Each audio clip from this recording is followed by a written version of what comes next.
कृष्ण गोविंद हे राम नारायण श्रीपते वासुदेव जित श्रीनिधे अच्युतानंत हे माधवाधोक्षज द्वारिका नायक द्रौपदी रक्षक। अर्थात कृष्ण गोविंदा हे रामा नारायण श्रीपते वासुदेव अजिता श्रीनिधे अच्युत अनंत हे माधव अधोक्षज द्वारका नायक द्रौपदी रक्षक।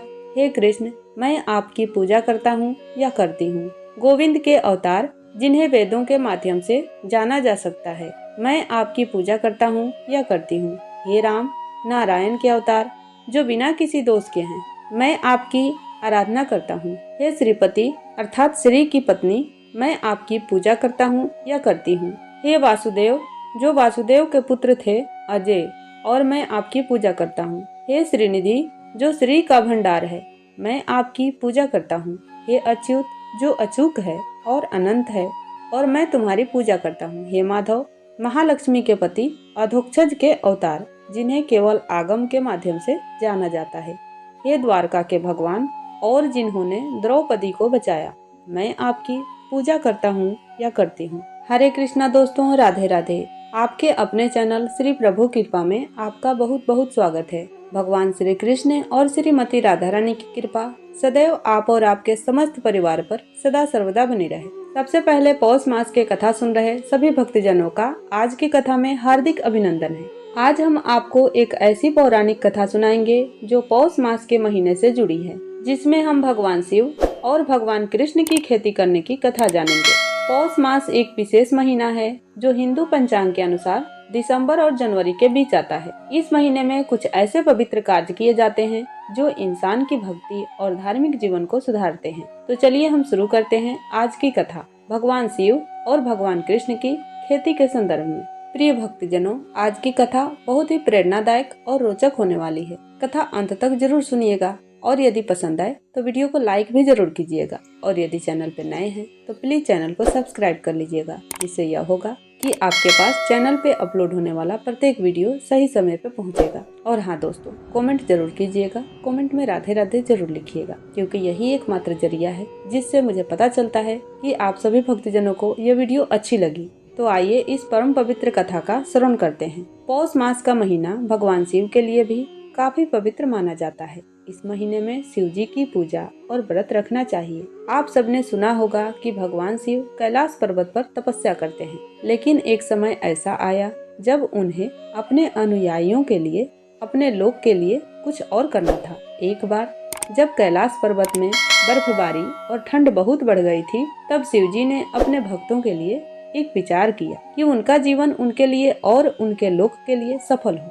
उन्होंने सोचा कि पृथ्वी पर खेती करना उनके लिए सबसे उपयुक्त कार्य होगा, जिससे उनका समाज और धरती का जीवन सुखमय हो। शिव जी ने अपने दो भक्तों नंदी और भोलेनाथ के साथ पृथ्वी पर खेती करने का प्रारंभ किया। उन्होंने पृथ्वी को उपजाऊ बनाया और उन्हें खुशहाल करने के लिए अपनी धार्मिक और मंत्रिक शक्तियों का इस्तेमाल किया। उन्होंने खेती के लिए पवित्र जल, अन्न और उसका सही उपयोग बताया। प्रिय भक्तजनों, भगवान का मनुष्य जीवन में एक साधना और मेहनत से सफलता का मार्ग दिखता है। अब बात करते हैं भगवान कृष्ण की खेती करने की कथा। आप सभी ने गोविंद की कथाओं में सुना होगा कि भगवान कृष्ण अपने बचपन में गोवर्धन पहाड़ उठाकर गाँव वासियों की रक्षा करते थे।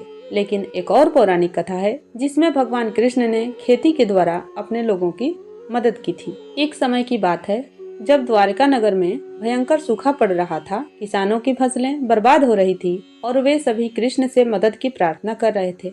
भगवान कृष्ण ने अपनी शक्तियों का उपयोग करके ऐसे पवित्र जल का प्रबंध किया जिससे किसानों की खेती को फिर से जीवन मिल गया। प्रिय भक्तजनों, भगवान कृष्ण हमेशा अपने भक्तों की मदद करते हैं, चाहे वह उनके रूप में एक बालक हो या फिर एक योद्धा। लेकिन उन्होंने अपनी प्रगति को कभी भी अपने भक्तों से अलग नहीं किया। उन्होंने हमेशा अपने भक्तों के जीवन को सुधारने का प्रयास किया और उनका साथ दिया। प्रिय भक्तजनों, पौष मास के महीने में जब प्रकृति अपने चरणों में हो और हर तरफ खुशहाली और जीवन की नई रोशनी हो, तब हम भी अपने जीवन में कुछ ऐसे कदम उठाएं जो हमारे धार्मिक और सामाजिक जीवन को सफल बना सके। इस महीने में पूजा और व्रत रखना, भगवान की भक्ति में मन लगाना और सबसे जरूरी बात, अपने जीवन में सत्य और ईमानदारी को स्थापित करना, यह सब कुछ पौष मास के महीने का उद्देश्य है। जैसे भगवान शिव और भगवान कृष्ण ने अपनी अपनी तरीकों से खेती करके लोगों की मदद की, वैसे हम अपने जीवन को सुधारने के लिए कुछ ऐसे कदम उठाएं